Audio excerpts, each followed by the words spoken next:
Thanks, guys. That's right. Saturday night, Iowa Wrestling's 125-pounder Spencer Lee capped off his freshman campaign with an NCAA championship. I was there at the tournament in Cleveland, Ohio, to catch up on all the action. Welcome to Cleveland, home of the 2018 NCAA National Wrestling Tournament.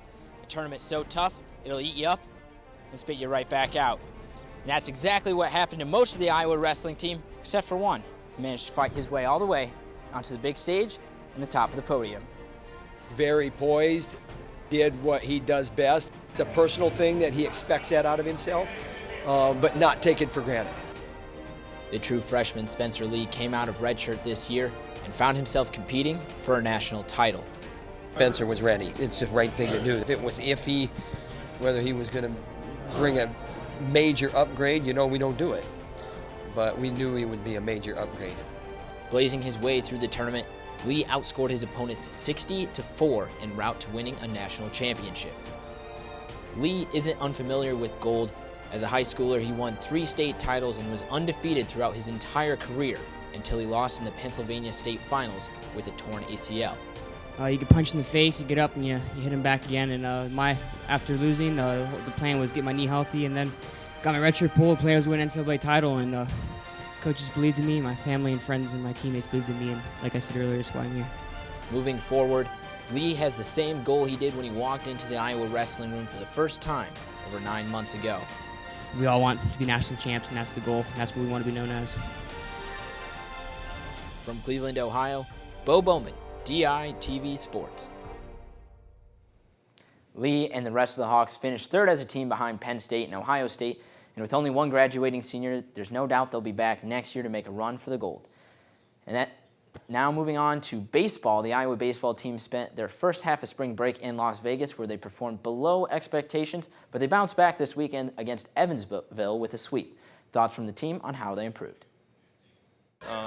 When I was out of the lineup is kind of a little bit of lack of energy, and that's really the one thing that I wanted to bring back was, above all else, trying to get on base and just bringing energy back to the team and trying to get things going and keeping guys loose no matter how they're doing. So I try to be a positive guy, and if guys are having a bad day, I try to bring them along for the ride. So yeah, we've taken some big strides this weekend because last few weekends haven't been the best for us. So we played really good baseball on Saturday, and we came out with a lot of energy today. Faced a really good arm. It's a Big Ten arm right there. So we battled against him. We got him out of the game, and I think we fit there to 6. And we got on their bullpen guys a lot. So I think we did a really good job today executing. The Hawks will face off against the St. Louis Billikens tomorrow at Dwayne Banks Field here in Iowa City. Now, the women's basketball team played in the NCAA basketball tournament, which kicked off last week, and our very own Lucy Rodine was in Los Angeles for Iowa's game against Creighton. The Iowa women's basketball team saw their season come to an end this Saturday when they fell to Creighton 76-70 in Iowa's first NCAA tournament appearance in 2 years. Overall, we were just trading baskets with them, and I think that's what really ultimately stopped us. We weren't able to get the stops in the defensive end, and if we were able to do that, I think we'd have a different result right now. But again, we needed to get those stops, and it just didn't happen tonight. Well, we knew coming in that they're a three-point shooting team, and that was what we were going to have to stop in order to win this game. And they came out hot early, and we might have missed a couple of defensive assignments that way. Their shots just seemed to fall in the bucket, and ours weren't at times, and I think ultimately that's what hurt us. This really sets us up for next year. I think, both of us are seniors, and so it's going to be our last year. We're going to be really excited to make a run. We are young, and I think just having this experience in the NCAA is huge, especially for our younger players. This is our first time. We definitely want to get back next year and to really make some noise. So I think the future looks bright for our team. I wish they would have had a better experience here for them to go into the next year.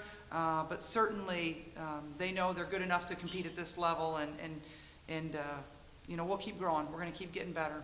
And although this season has come to an end for the Hawks, Iowa is already optimistic for next year.